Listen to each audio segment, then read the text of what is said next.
Paper है second board exam 2026 जो आपका आज पेपर हुआ है, तो इसका सोल्यूशन करेंगे हम। तो सेकंड बोर्ड एग्जाम 2026 साइंस का ये पेपर है। कंपार्टमेंट एग्जाम के लिए भी आज ही का पेपर हुआ था, तो ये उसका सोल्यूशन करेंगे अब हम। तो सेक्शन ए बायोलॉजी से स्टार्ट करते हैं, ऑब्जेक्टिव क्वेश्चंस कर लेते हैं, फिर सेक्शन बी और सी फिजिक्स केमिस्ट्री को डिटेल में करेंगे। तो चलिए आंसर चेक कर लीजिए अपने। एंड एग्जाम कैसा गया कमेंट में बताइए, इजी था कि हार्ड? फर्स्ट बोर्ड इजी था या सेकंड बोर्ड? कमेंट कीजिए सारे बच्चे।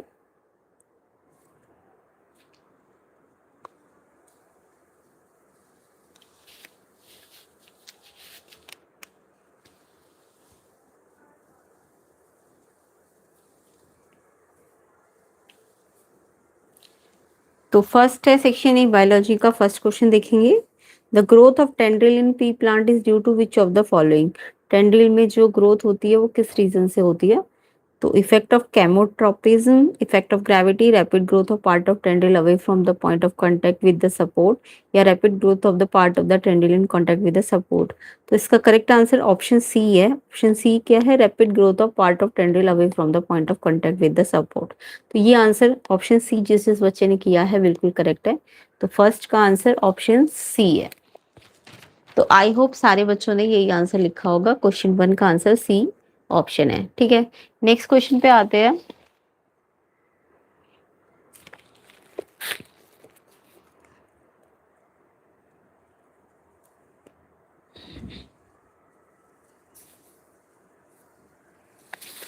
तो नेक्स्ट क्वेश्चन नंबर सेकंड देखिए, विच of the following options is not a step in the process of photosynthesis. इनमें से कौन सा स्टेप नहीं है फोटोसिंथेसिस प्रोसेस का? तो absorption of light energy by chlorophyll, ये तो होता है जब फोटोसिंथेसिस होता है, तो ये तो होता है ना एब्जॉर्प्शन सनलाइट का, तो ये तो करेक्ट है। B conversion of light energy chemical energy में splitting water molecule into hydrogen and oxygen, ये भी होता है, ये ठीक है। Reduction of carbon dioxide to carbohydrate, ये भी करेक्ट है। Storage of food in root and stem, तो ये नहीं होता फोटोसिंथेसिस में, नॉट अ स्टेप, तो ये storage of food in root and stem ये नहीं होता है। ऑप्शन डी आंसर है। नॉट वाला ढूंढना था, तो ऑप्शन डी इसका करेक्ट आंसर है।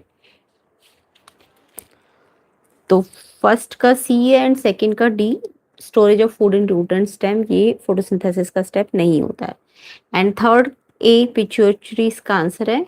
कौन सा ग्लैंड ग्लैंड पूछा था आपको, जो ओवर सिक्रेशन करता है giant side, will result in giant size children, तो ये ग्लैंड है पिट्यूटरी ग्लैंड। ठीक है, ऑप्शन ए इसका आंसर है। एंड वीडियो शेयर कर दो, लाइक भी कर दो, और आंसर कमेंट करो किसके कितने करेक्ट है। फोर्थ देखो, विच of the following is not a function of transpiration, इसमें से कौन सा ट्रांसपिरेशन फंक्शन नहीं है? तो मतलब ट्रांसपिरेशन का फंक्शन नहीं है। It help in regulation of temperature, ये तो है ना। It help in upward movement of water, ये भी है। It transport food to different part of the plant body, no. C option इसका इनकरेक्ट आंसर है। तो फोर्थ का आंसर आपका सी है। ठीक है, फोर्थ का आंसर क्या है, क्या नहीं है function? It transport food to different part of the plant body, C option answer है। नेक्स्ट क्वेश्चन देखिए, Mendel crossed pea plant having yellow seeds with pea plant having green seeds and F1 progeny में self pollination to produce F2 progeny, result of F2 पूछा था। तो इसका जो correct answer है वो है C option 3 yellow and 1 green, ये रेशियो आएगा 3:1। ठीक है, तो थर्ड का ए है, फोर्थ का सी जो नहीं है फंक्शन। ओके, उसके बाद फिफ्थ का सी 3 येलो रेशो 1 ग्रीन। ठीक, नेक्स्ट क्वेश्चन देखिए।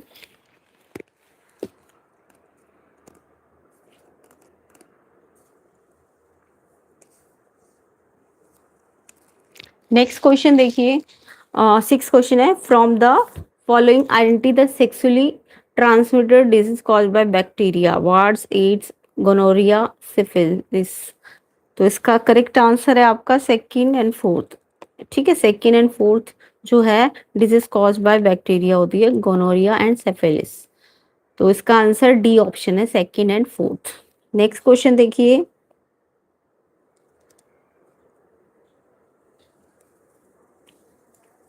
नेक्स्ट क्वेश्चन नंबर 7 देखेंगे।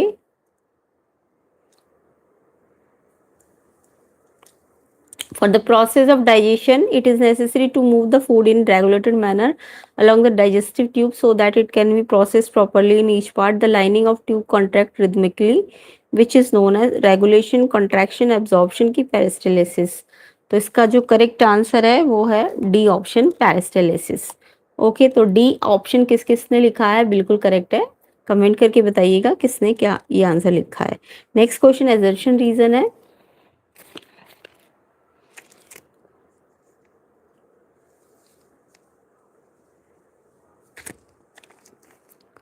तो एजर्शन रीजन में 8th क्वेश्चन देखेंगे. In some reptile the temperature at which the fertilize eggs are kept determine whether the egg will develop into a male और female.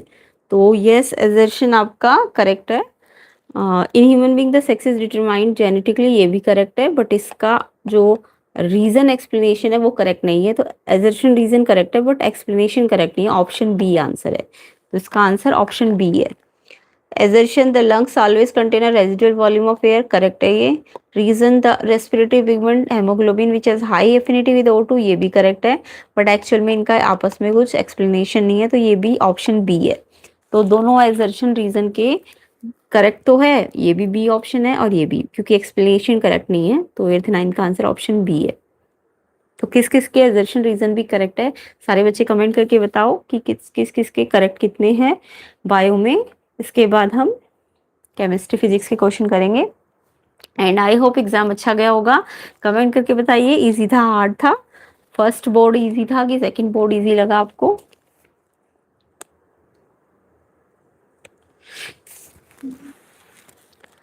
बाकी questions देख लीजिए, बाद में हम इन्हें डिस्कस कर लेंगे. अभी फिलहाल जस्ट इनके क्वेश्चंस को देख लीजिए आप.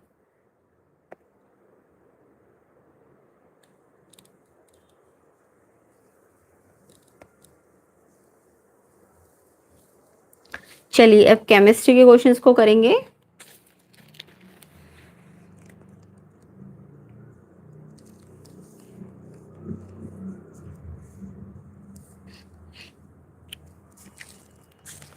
तो सेक्शन बी केमिस्ट्री पे आते हैं. विच of the following metal is a poor conductor of heat. इनमें से कौन सी मेटल है जो पुअर कंडक्टर है हीट की, यानी हीट को अलाउ नहीं करती अपने में से पास होने में. तो जो लेड है वो पुअर कंडक्टर ऑफ हीट होती है, पीबी. बी ऑप्शन आंसर है इसका. बाकी सब तो गुड कंडक्टर ऑफ हीट है. सोडियम, कॉपर, एल्यूमिनियम ये तो कंडक्ट करती है हीट को, बट लेड जो है वो नहीं करती है, तो पुअर कंडक्टर लेड है. बी ऑप्शन आंसर है. On heating lead nitrate crystal one would get yellow fume मिलती है, रॉटन एक्स स्मेल मिलती है, बर्निंग स्मेल ऑफ सल्फर मिलती है कि ब्राउन फ्यूम्स मिलती है. तो यहाँ पे आपको जब आप हीट करते हो लेड नाइट्रेट को तो ब्राउन फ्यूम्स बनती है. ब्राउन फ्यूम्स इसका करेक्ट आंसर है. तो सेक्शन बी केमिस्ट्री में first question poor conductor lead है and question 18 D brown fumes है. तो किस किस का ये आंसर है बिल्कुल करेक्ट है. कमेंट करके बताइए कि हमने ठीक किया है या नहीं. नेक्स्ट क्वेश्चन है butanone is a 4 carbon compound with functional group. Butanone देखो ऑन लगाए ना लास्ट में, तो ब्यूटेनॉन कीटोन का है. सी ऑप्शन है इसका. फंक्शनल ग्रुप क्या है? कीटोन. ठीक है, तो इसका आंसर क्या है 19 का? सी कीटोन फंक्शनल ग्रुप है इसमें. द सोप मॉलिक्यूल है. सोप मॉलिक्यूल आपको आता होगा बनाना. इसका हेड तो हाइड्रोफिलिक होता है एंड टेल हाइड्रोफोबिक होती है. ऑप्शन ए आंसर है. Hydrophilic head and hydrophobic tell. तो ऑप्शन ए आंसर है. किस किस बच्चे ने ऑप्शन ए किया है 20 का बिल्कुल करेक्ट है. एंड वीडियो शेयर कर दो, लाइक कर दो जल्दी. कंप्लीट सोल्यूशन करना है, जल्दी जल्दी से वीडियो को लाइक शेयर करो. चैनल में नए हो तो सब्सक्राइब भी कर दो चैनल को. क्वेश्चन 21 में आपको पूछा था कौन सी स्टेटमेंट्स करेक्ट है.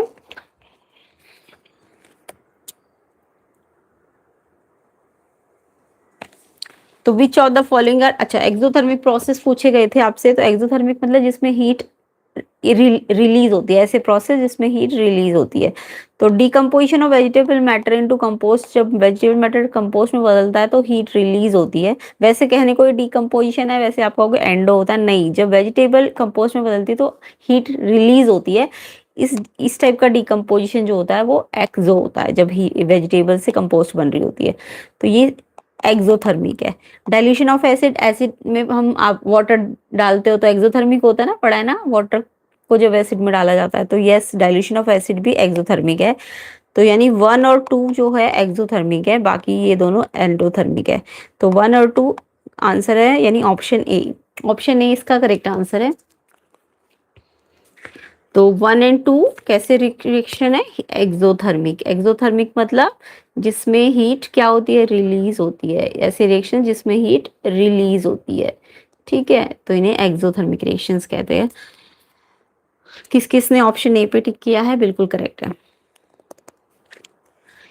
Next question 22, which of the following compound is a member of homologous series of alkyne. Alkyne की होमोलोगस सीरीज, तो देखो एल्काइन क्या होते हैं, एल्काइन होते हैं जिनके जनरल फॉर्मूले क्या होते हैं, CnH2n-2, यानी जितने C होंगे ना उसके डबल से 2 कम होने चाहिए H। तो यहाँ पे डी ऑप्शन में देखो C3 है ना, तो 3 का डबल 6, 6 से 2 कम करो 4, तो C3H4 इस फॉर्मूले को सेटिस्फाई कर रहा है एल्काइन के, इसलिए ऑप्शन डी आंसर है। क्वेश्चन 22 का आंसर डी है। नेक्स्ट क्वेश्चन पे आते हैं।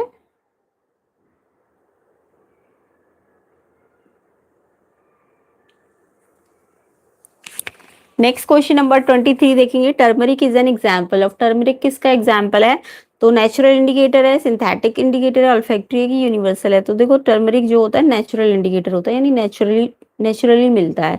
सिंथेटिक में तो मिथाइल ऑरेंज फिनोप्थलीन ये सिंथेटिक होते हैं, और ऑल्फैक्टरी इंडिकेटर अनियन हो गया, वनीला हो गया, ये ऑल्फैक्टरी होते हैं। क्लियर, तो नेचुरल इंडिकेटर टर्मरिक है, ए ऑप्शन आंसर है। तो किस किस ने टर्मरिक ए ऑप्शन पे टिक किया है, बिल्कुल करेक्ट है। 23 का आंसर ए नेचुरल इंडिकेटर होना चाहिए। 24 पे आते हैं। 24 था आपका एजर्शन रीजंस।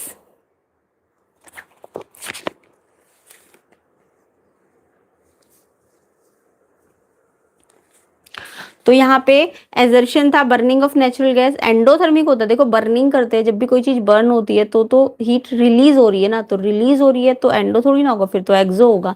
एंडो तो जब हीट एब्जॉर्ब हो रही है, जैसे फोटोसिंथेसिस हो गया, इसमें हीट एब्जॉर्ब हो रही है, सनलाइट एब्जॉर्ब हो रही है ना, तो एंडो मतलब जब हीट एब्जॉर्ब हो या एनर्जी एब्जॉर्ब हो।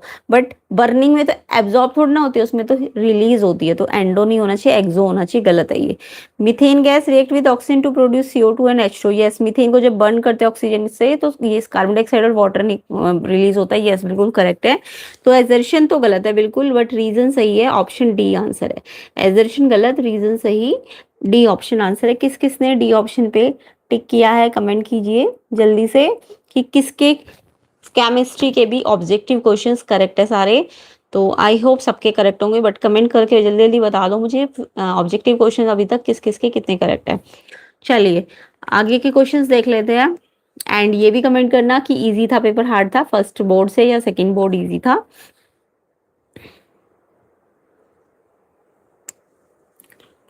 इसके बाद 26 क्वेश्चन है, identify the type of reaction taking place and mention why does the beaker become hot.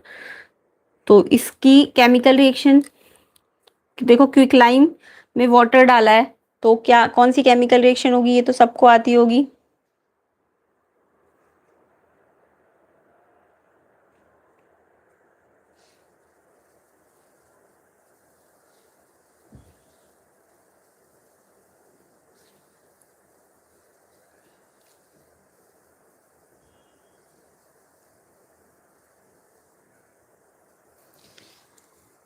तो CaO में जब आप H2O डालते हो तो CaOH2 स्लेट लाइन बन जाता है ना, और एक्सोथर्मिक रिएक्शन होती है। बाकी रिएक्शन आपको आती होगी इसकी करनी।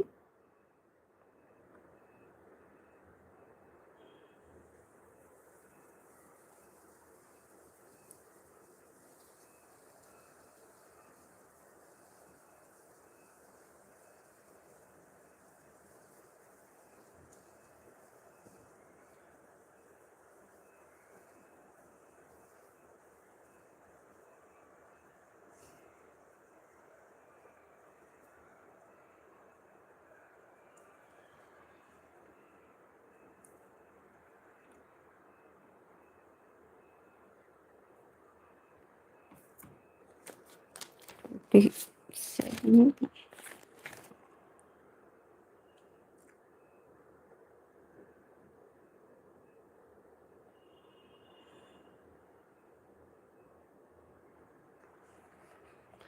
बाकी यहाँ पे आपको एस्टिफिकेशन रिएक्शन करनी थी ना, कंपाउंड ए आपका C2H6O है, रिएक्ट एसिडिफाइड एंड ऑक्सीडेशन। तो ये ए तो आपका अल्कोहल है, और जब इसको एसिडिफाइड पोटेशियम डाइक्रोमेट से करते हैं तो आपका इथेनॉइक एसिड बनता है, ये आपका ऑक्सीडेशन रिएक्शन है, ठीक है। और फिर ए को बी से रिएक्ट करते हैं वार्मिंग, यानी ए और बी, यानी कि आपका एक इथेनॉल है और एक आपका क्या है, इथेनॉइक एसिड है। जब दोनों को मिक्स करोगे तो एस्टर वाला रिएक्शन बनाना था आपको, एस्ट्रिफिकेशन। तो ए बी सी का नाम बता देती हूँ। ए आपका इथेनॉल है, बी आपका ए आपका C2H5OH है, बी आपका CH3COOH इथेनॉइक एसिड है, एंड सी जो बनेगा वो एस्टर बनेगा। एस्टर का फॉर्मूला CH3COO होता है।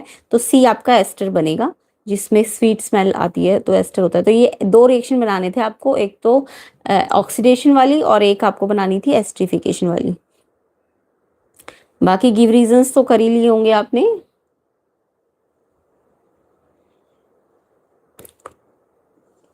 पीओपी का फॉर्मूला क्या होता है, CaSO4 to half H2O, CaSO4 half H2O। और केमिकल नेम इसका plaster of Paris, calcium sulphate hemihydrate होता है, कैल्शियम सल्फेट हेमीहाइड्रेट। बाकी ये क्वेश्चंस आपको आते ही होंगे। विजुअली इम्पेयर्ड के लिए ऑल्फैक्टरी इंडिकेटर यूज होते हैं, और ब्लीचिंग पाउडर ब्लीच करने में काम आता है ना। और ये रिएक्शंस, ये आपके एक आपका कैल्सिनेशन, ये आपको करना था Hg फ्रॉम HgS, यानी ये आपका रोस्टिंग था और ये आपका कैल्सिनेशन था। तो रोस्टिंग और कैल्सिनेशन तो आई होप सबको करनी आती होगी। और Na फ्रॉम NaCl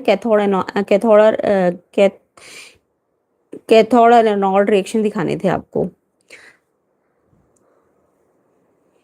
बाकी ये एक्सट्रैक्शन ऑफ मेटल में से है। तो ये तो थ्योरी के क्वेश्चंस ही थे, और ये आपको करके गए होंगे आप, कैल्सिनेशन रोस्टिंग कैसे की जाती है।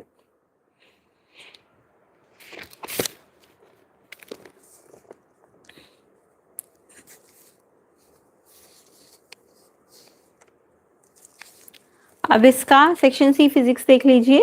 तो सेक्शन सी फिजिक्स में 30th क्वेश्चन को देखेंगे। ड्यूरिंग अ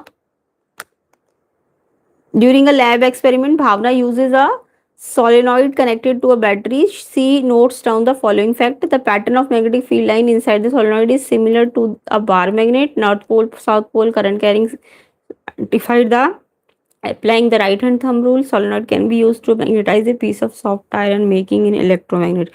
तो इसमें तीनों ही करेक्ट है ना, सारी करेक्ट स्टेटमेंट्स है। तो यानी कि डी ऑप्शन आंसर होना चाहिए, फर्स्ट सेकंड थर्ड। आंसर इसका 30th का फर्स्ट सेकंड थर्ड तीनों करेक्ट है, तो क्वेश्चन 30 का डी ऑप्शन आंसर हो जाएगा।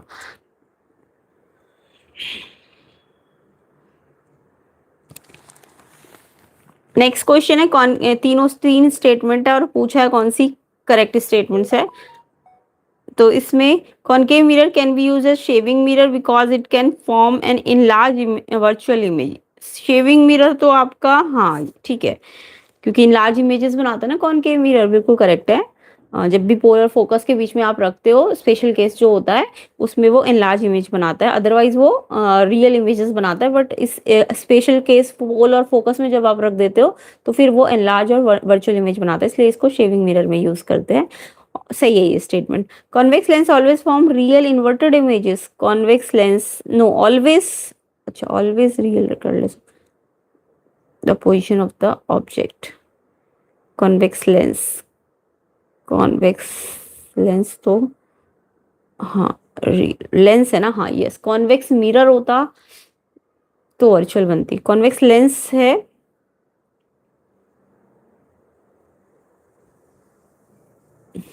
ठीक है, ये सेकंड भी करेक्ट है। द रिलेशनशिप बिटवीन ऑब्जेक्ट, नहीं ये करेक्ट नहीं है ना। कॉन्वेक्स लेंस ऑलवेज, कॉन्वेक्स के 6 केसेस होते हैं ना, एक केस तो वर्चुअल भी बनता है ना। नो ऑलवेज फॉर्म रियल नहीं आएगा। कॉन्वेक्स मिरर होता तो ऑलवेज तब वर्चुअल होता, ऑलवेज वर्चुअल। लेकिन ये लेंस है वो क्योंकि 6 केस है ना कॉन्वेक्स लेंस के, तो 6 केस में से एक केस तो वर्चुअल का भी होता है ना, तो ऑलवेज रियल, ये गलत है ये वाली statement. The relationship between object distance, image distance and focal length lens की, यस यही होता है फॉर्मूला, बिल्कुल करेक्ट है। फर्स्ट एंड थर्ड करेक्ट है बट सेकंड गलत है, तो first and third option B answer है। ऑप्शन बी किस किसने लिखा है इसका आंसर, बिल्कुल करेक्ट है, ऑप्शन बी आंसर है इसका।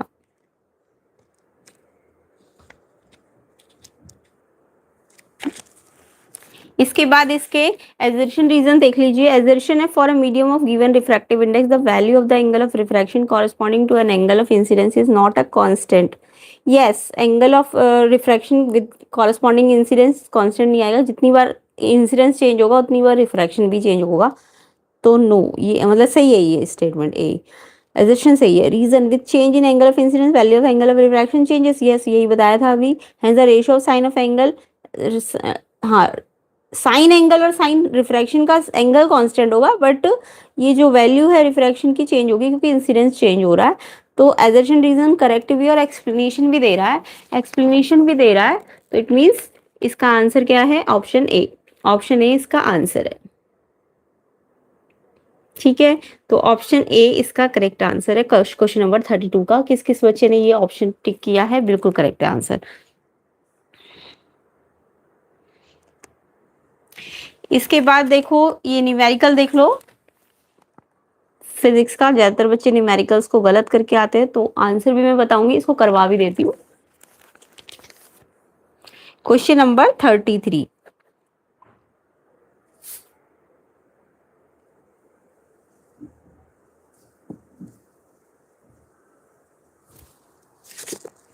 तो यहाँ पे एक R1 है, एक R2 है, R3 और R4 है। तो अगर हम R रेजिस्टेंस की बात करें तो देखो R3 और R4 तो सीरीज में लगे हुए हैं, ऐसे ही R1 और R2 जो है वो कैसे लगे हुए हैं,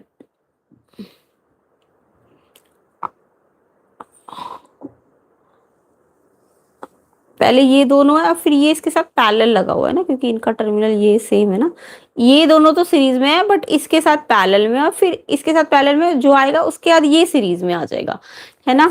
तो कैसे, पहले तो मैं 3 4 को सीरीज से निकाल लेती हूँ।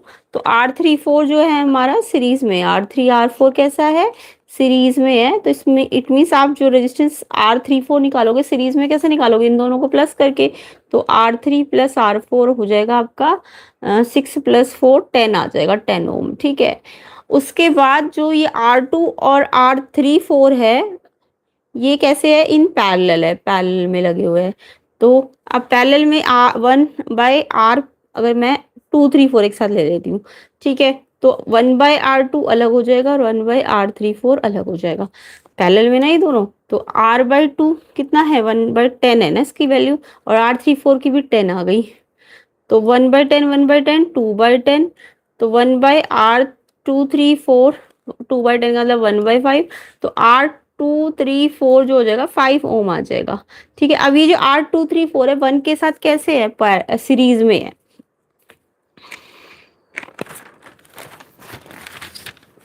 जो R1 है वो R2 3 4 के साथ कैसे है, सीरीज में है। तो अब R1 2 3 4 पूरा निकाल लो, R1 और R2 3 4 को सीरीज में ले लो प्लस करके। R1 कितना दिया हुआ था क्वेश्चन में, 1, एंड ये R2 3 4 अभी निकाला 5 आया, 1 और 5 6, तो 6 ओम R टोटल आ जाएगा। अब R टोटल आ गया 6, तो हमको टोटल करंट निकालना है ना, तो टोटल करंट अगर निकालना है तो टोटल सर्किट लेना पड़ेगा। तो I टोटल जो है वो किसके बराबर होगा, V टोटल और R टोटल के। V टोटल आपको दिया हुआ 12 वोल्ट और R टोटल दिया आया 6, तो ये 2 एम्पियर करंट किस किस का आंसर आया है, बिल्कुल करेक्ट है। तो इजी सा क्वेश्चन था, ऐसा कुछ नहीं था, सिंपल कर सकते थे अपने सर्किट को आप। नेक्स्ट देखो, तो आंसर समझ आ गया होगा कैसे करना था। How would you join 3 resistor each of resistance 6 ohm so that equivalent resistance 9 ohm and 4 ohm बन जाए। तो कैसे आप इसे बनाओगे कि एक 6 ओम बन जाए और एक आपका, सॉरी 9, 3 6 ओम के है ना, तो एक को 9 ओम बनाना है और एक को 4 ओम बनाना है। तो 9 ओम बनाने के लिए आप क्या करो, 9 ओम बनाने के लिए दो रेजिस्टर्स को तो पैरेलल रखा लगाओ और एक को सीरीज में लगाओ। तो पहला अगर 9 ओम लाना है, ऑप्शन बी वाला जो है और वाला, तो पहले दो को पैरेलल में रख लो और फिर तीसरे को सीरीज में ले लो। तो इससे ना आपका 9 ओम बन जाएगा। देखो ये 6, ये 6, ये 6। तो पहला केस ठीक है, क्योंकि ये 1/6, 1/6, 2/6 यानी ये 3 आ जाएगा। इसको मैं R1, R2, R3 ले लेती हूँ। तो R1 और R2 को तो मैं सीरीज कैसे लूंगी, पैरेलल, 1/R12। तो ये 2/6 यानी 1/3 यानी R12 आ जाएगा मेरा 3 ओम। और फिर R123 को अब मैं सीरीज में ले लूंगी, ये पैरेलल लिया, लिख लेना ये।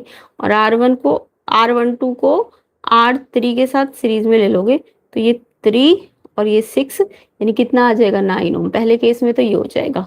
इसके बाद दूसरे में उल्टा करना है, दूसरे में दो को सीरीज में लेना और एक को पैरेलल लेना, ठीक है। तो तब आपका 4 ओम आ जाएगा। यानी कि दूसरा जो केस है 4 ओम वाला, उसमें क्या करना है, दो को तो सीरीज में लेना है और फिर इनके साथ तीसरे को आपको पैरेलल में ले लेना है। तो ऐसे करके, तो 6 6 6, ये R1, ये R2, ये R3। तो पहले ये R1 R2 को 6 6 लिया है तो R12 सीरीज में निकाल लो, 6 6 12 आ जाएगा। और फिर R123 निकालोगे तो पैरेलल में लेना पड़ेगा R12 को प्लस R3 को। तो 1/12 प्लस 1/6, 12 6 का एलसीएम 12, 2 3/12, 3/12 1/4। तो यहाँ से ये आ जाएगा आपका R123 4 ओम आ गया ना। तो ऐसे करके आपको इसे करना था। तो आई होप ये न्यूमेरिकल सबके सही होंगे।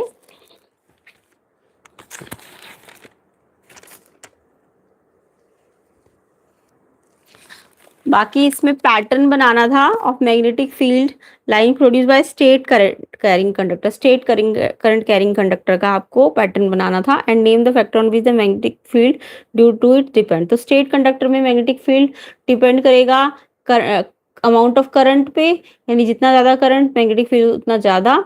दूसरा डिपेंड करेगा सेंटर से डिस्टेंस पे, ठीक है। और तीसरा टर्न्स पे, number of turns of wire, ठीक है। तो ये 3 फैक्टर पे डिपेंड करेगा। नेक्स्ट है state the cause of hypermetropia. ये तो सबको ही आता होगा। हाइपरमेट्रोपिया मतलब लॉन्ग साइटेडनेस, यानी जहाँ पे आपको दूर का दिखता है, पास का नहीं दिखता है ना, नियर का नहीं दिखता। तो नियर का नहीं दिखता तो यानी फोकल लेंथ को क्या करना पड़ेगा, दूर का दिख रहा है ना, तो पास का दिखाने के लिए कॉन्वेक्स लेंस लगाना पड़ेगा, है ना।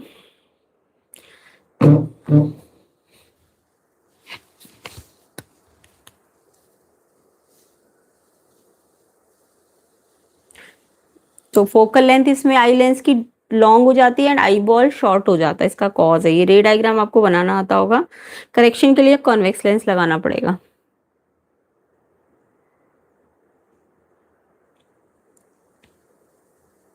कॉन्वेक्स या converging lens, okay.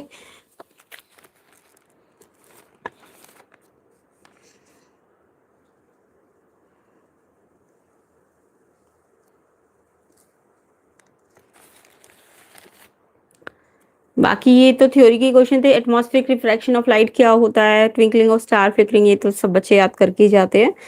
And 38 question में आपको बोला था when white light passes through glass slab तो डिस्पर्शन नहीं होता, लेकिन जब ये प्रिज्म से जाते हैं तो डिस्पर्शन होता है। डिस्पर्शन का मतलब होता है कि स्प्लिटिंग ऑफ व्हाइट लाइट। तो स्प्लिट व्हाइट लाइट स्लैब में स्प्लिट नहीं होती है बट प्रिज्म में हो जाती है। ऐसा क्यों है, रीजन क्या है इसके पीछे?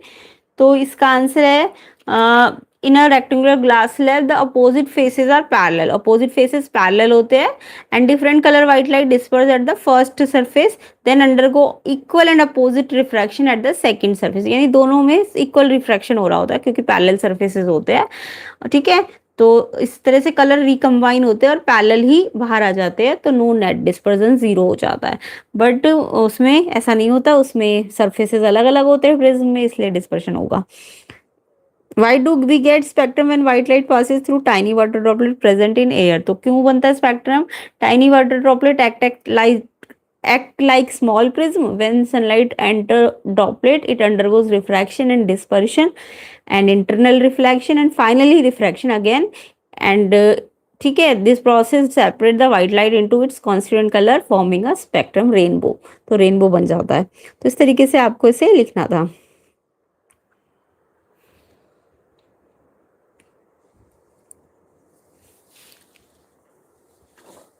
बाकी एसआई यूनिट ऑफ पावर क्या होती है? वॉट होती है, ये तो सबको पता है. डेफिनेशन लिखनी थी 1 वॉट की, तो 1 वॉट क्या है? 1 जूल वर्क अपॉन में 1 सेकेंड है ना. Rate of 1 joule work in 1 second क्या होता है? 1 वॉट के बराबर होता है.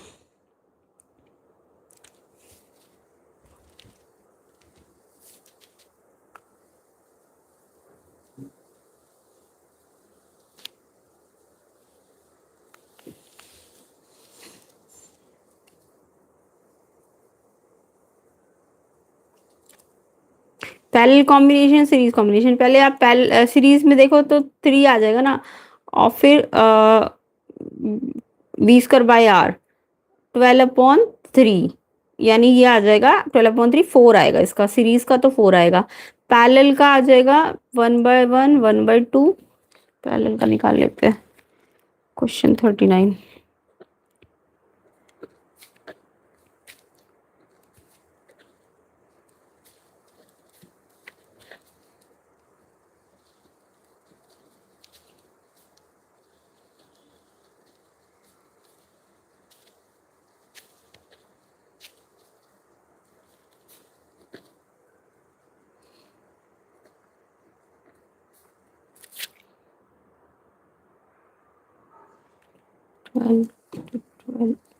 और आ जाएगा 2/3.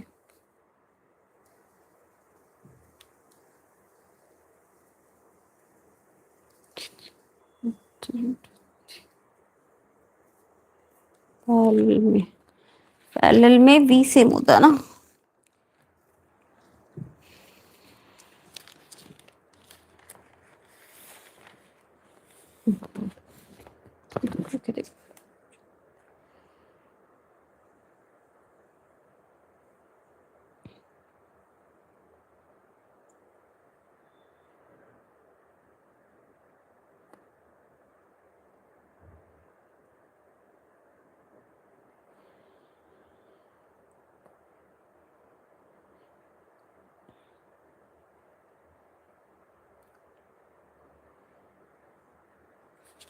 ठीक है. तो इसमें R1 1 ओम, R2 2 ओम. तो पैरेलल में निकालना है तो 1/r12, तो इनका रेसिप्रोकल का सम करेंगे 3/2, और उल्टा करेंगे तो 2/3. एंड देन पावर पैरेलल में निकालेंगे तो v²/r का फॉर्मूला लेंगे. v कितना दिया? 12, स्क्वायर है तो 2 बार. r 2/3 आया, और 2/3 रेसिप्रोकल होके 3/2. एंड देन आपका ये सॉल्व करके आएगा 216 वॉट. इतना आएगा पैरेलल में. और फिर सीरीज में निकालोगे सेकेंड वाला केस.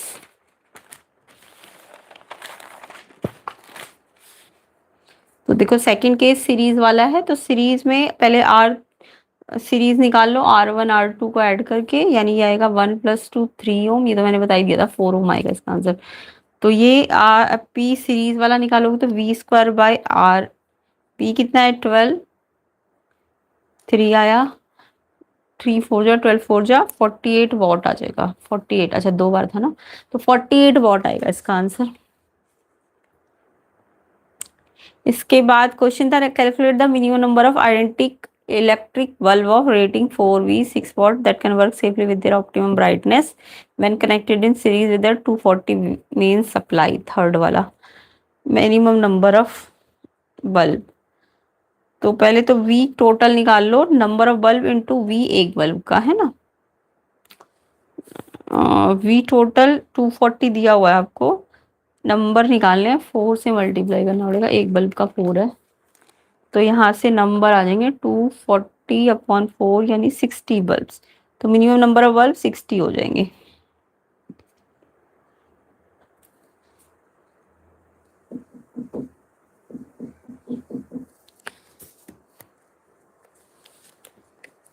तो आई होप दोनों क्वेश्चन समझ आ गए होंगे आपको। पैरेलल में आंसर का 216, सीरीज में आएगा 48 वॉट, एंड इसका बल्ब के नंबर आएंगे 48। ओके, नेक्स्ट क्वेश्चन देखो। नेक्स्ट क्वेश्चन आपका ग्राफ में से था। ओम्स लॉ तो आता ही होगा आपको, है ना। स्ट्रेट लाइन होता है, ये आप याद करके गए होंगे, स्ट्रेट लाइन कैसे वेरीफाई किया जाता है।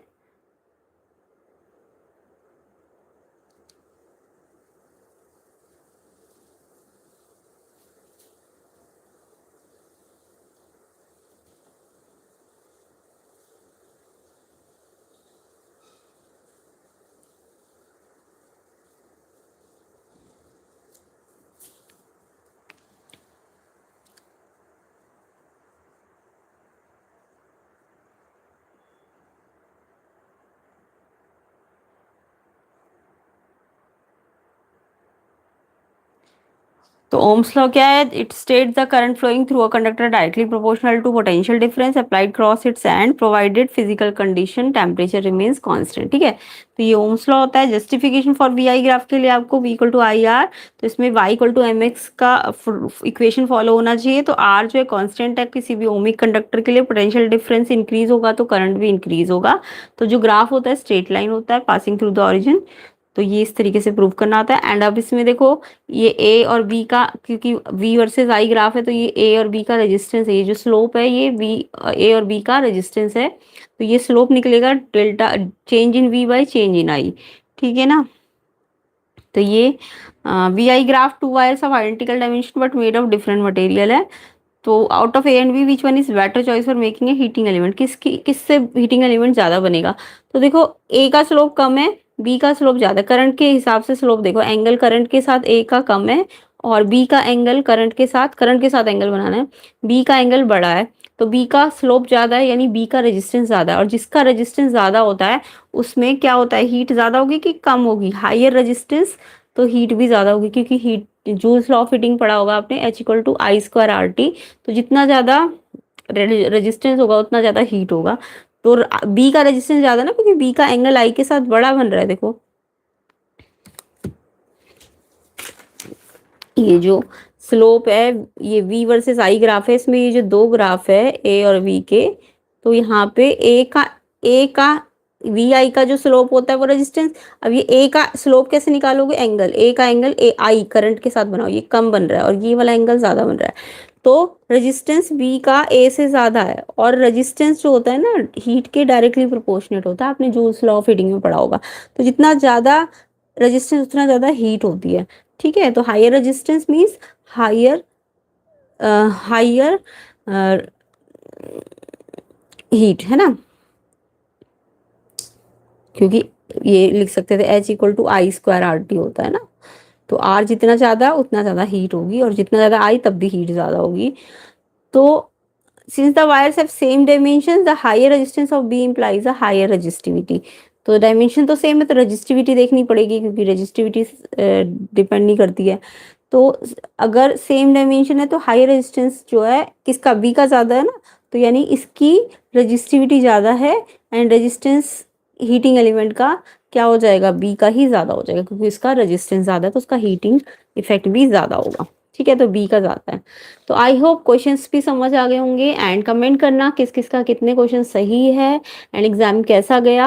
एंड वीडियो को शेयर कर देना, ज़्यादा से ज़्यादा लाइक कर देना। एंड चैनल में नहीं हो तो चैनल को सब्सक्राइब भी कर देना। एंड प्लेलिस्ट के अंदर अदर कोर्स भी बने हुए हैं, उन्हें भी आप देख सकते हैं। उनको भी जिनके जो सेट या कोड है वो अपने आंसर चेक कर सकते हैं उसमें से। प्लेलिस्ट का लिंक मैं डिस्क्रिप्शन में डालूंगी। वीडियो शेयर करो, लाइक करो, एंड चैनल में नए हो तो सब्सक्राइब जरूर करना।